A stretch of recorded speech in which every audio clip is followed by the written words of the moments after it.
Welcome in series of phase controlled rectifier. Now we will study here the lecture number 2. These are some outlines of lecture number 2. First one is the single phase half controlled rectifier with REL load, and second one single phase half controlled rectifier with REL load and freewheeling diode. In this lecture we will study the single phase controlled rectifier with resistive and inductive load and resistive, inductive as well as freewheeling diode. आपण lecture number first मध्ये फक्त काय बघितले, single phase half controlled rectifier with R load बघितले.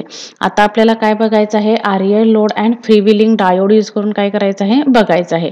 आता ही कशाची circuit diagram आहे, आरएल लोडची सर्किट डायग्राम आहे. ही कशाची सर्किट डायग्राम आहे, आरएल लोडची सर्किट डायग्राम आहे.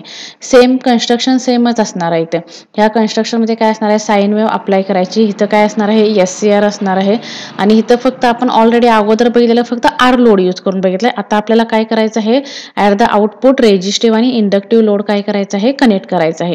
ही आपली एसी सप्लाय आहे. मग आता ह्याला काय करायचं, during the positive half cycle ह्याचं वर्क कन्स्ट्रक्शन कसं असणार आहे बघा. The construction diagram of REL load is as shown in figure. It consists into AC supply, SCR. SCR is nothing but your thyristor T, and load resistance R and inductive load L.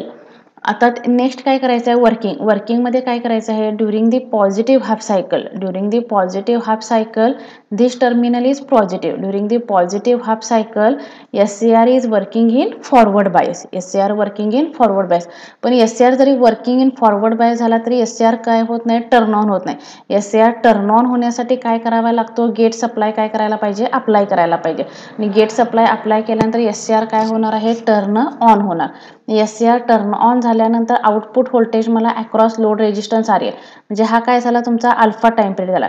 त्यानंतर SCR काय झाला, ज्याला तुम्ही gate supply apply करणार त्याला SCR काय होणार आहे, टर्न ऑन होणार.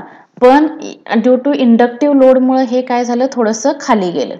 ड्यू टू इंडक्टिव्ह लोडमुळे काय झालं, इंडक्टिव्ह लोडमुळे काय झालं, एससीआर थोड्या वेळासाठी रिमेन्स काय राहतो, टर्न ऑन राहतो.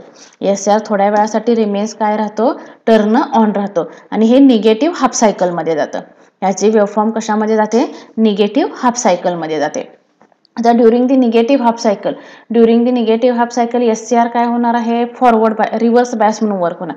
एससीआर रिव्हर्स बायस हा काय झाला, एससीआर तुमचा इथं रिव्हर्स बायस म्हणून काय झाला, वर्क ऑन झाला. आता आणखी परत काय होणार, during the positive half cycle, he next काय झाली, पॉझिटिव्ह हाफ सायकल आहे. पॉझिटिव्ह हाफ सायकलला एससीआर काय झाला, फॉरवर्ड बायस झाला. पण एससीआर फॉरवर्ड बायस झाल्यामुळे काय झालं, एससीआर टर्न ऑन होत नाही. एससीआर कधी टर्न ऑन होणार, अल्फा टाइम नंतर एससीआर काय होणार, टर्न ऑन होणार. आणि एससीआर टर्न ऑन झाल्यानंतर काय होणार आहे, इथं एससीआर ड्यू टू इंडक्टिव्ह लोडमुळे, ह्या इंडक्टिव्ह लोडमुळे एससीआर निगेटिव्ह हाफ सायकलला काय होणार आहे, म्हणजे थोड्या वेळासाठी एससीआर रिमेन्स टर्न ऑनच राहणार. एससीआर काय राहणार, रिमेन्स काय राहणार, टर्न ऑनच राहणार. म्हणून ह्या पिरियडमध्ये एससीआर तुमचा काय राहणार, टर्न ऑनच राहणार. आता ही कशाच्या अक्रॉस झाली, आउटपुट व्होल्टेज झालं. आता आउटपुट करंट हा कशाची वेव्हफॉर्म आहे, आउटपुट करंट. या एवढ्या पिरियड साठी काय झाला, तुमचा करंट सर्किटरीमधून करंट काय झाला, फ्लो हो राहिला. पण इंडक्टिव्ह लोडमुळे करंटचं डायमेन्शन काय होतं, चेंज होतं. म्हणून याचं ग्राफिकल रिप्रेझेंटेशन हे करंटचं ह्या पद्धतीनं असतं इंडक्टिव्ह लोडमध्ये.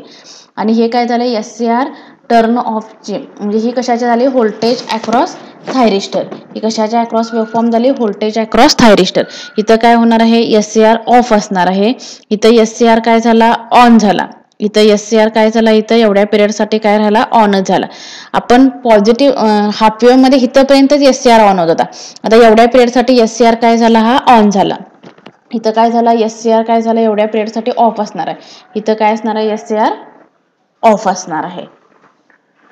नेक्स्ट बघा, आता ही कशाची डायग्राम आहे, इथं मी याचं डिस्क्रिप्शन दिलेलं आहे. काय दिलेलं आहे, the circuit consist of a thyristor T, voltage source VS and inductive load L and a resistive load R.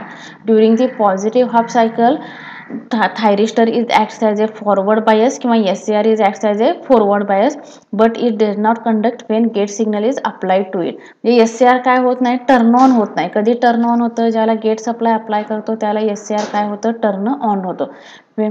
आता त्यानंतर SCR ला किती सप्लाय अप्लाय करताय, अल्फा सप्लाय अप्लाय केल्यानंतर SCR काय होणार आहे, टर्न ऑन होणार आहे. आणि due to inductive load, due to inductive load the current through the load builds up slowly. म्हणजे ह्या इंडक्टिव्ह लोडमुळे इथं काय झालेलं आहे, या इंडक्टिव्ह लोडमुळे करंट काय झाला, स्लोली इथं तसाच राहिलेला आहे. आउटपुट व्होल्टेजमध्ये करंट पण काय झाला, सर्किटरीमधून थोड्या पिरियडसाठी फ्लो झाला आणि व्होल्टेज पण तिथं काय झालं, अक्रॉस तिथं भेटलं. म्हणून इथं लिहिलेलं आहे, काय लिहिलेलं आहे, due to inductive load the load current through the load builds up slowly. During the negative half cycle, the thyristor T is acts as a reverse bias and no current flowing through the circuitry. The current through the inductor slowly decays to 0. जे circuitry मधून due to inductive load मुळे current काय व्हायला लागला, slowly इथं काय व्हायला लागलाय, डिक्रीज व्हायला लागलाय.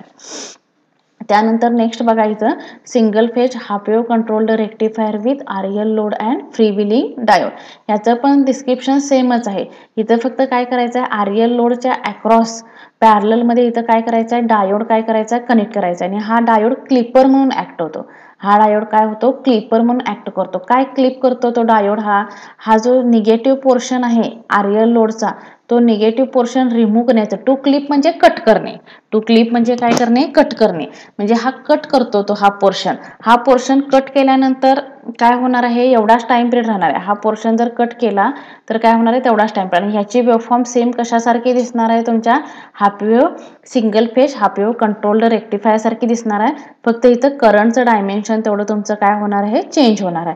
कारण की रेजिस्टिव्ह लोड मध्ये कसं होतं, व्होल्टेज आणि करंट काय असतात, सेम असतात. पण इंडक्टिव्ह लोड मध्ये करंटचं डायमेन्शन तुमचं काय होतं, इथं चेंज होतं. मग सेम डिस्क्रिप्शन आहे याचं. इथं काय दिलेलं आहे, RL load with free wheeling diode during the positive half cycle SCR काय होणार आहे, फॉरवर्ड बायस म्हणून वर्क होणार आहे.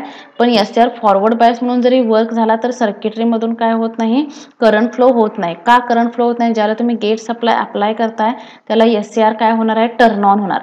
म्हणजे SCR ह्या अल्फा पिरियड नंतर SCR काय झाला, इथं ऑन झाला. SCR ऑन झाला. पण इथं हा पोर्शन खाली जायला पाहिजे. इंडक्टिव्ह लोड मध्ये कसं होतं, इथं होतं. पण हा पोर्शन कट करायचं काम कुणी केलेलं आहे, हा पोर्शन कट करायचं काम इथं फ्री व्हीलिंग डायोडनं केलेलं आहे. हा पोर्शन कट करायचं काम कुणी केलेलं आहे, फ्री व्हीलिंग इथं डायोडनं केलेलं आहे. त्यामुळे ह्याचं डिस्क्रिप्शन काय आहे, सेमच आहे. आता इथं दिलेलं आहे, काय डिस्क्रिप्शन दिलं आहे, the circuit consist of a thyristor T, voltage source VS, diode forward is nothing but free wheeling diode across the load resistance RL. इथं काय केलेलं आहे, फ्री व्हीलिंग डायोड कशाच्या पॅरलल कनेक्ट केलेला आहे, लोड रेजिस्टन्स R आणि L च्या across काय केलेलं आहे, इथं पॅरलली कनेक्ट केलेला आहे. R आणि L च्या पॅरलल मध्ये काय कनेक्ट केलेलं आहे, फ्री व्हीलिंग डायोड कनेक्ट केलेला आहे.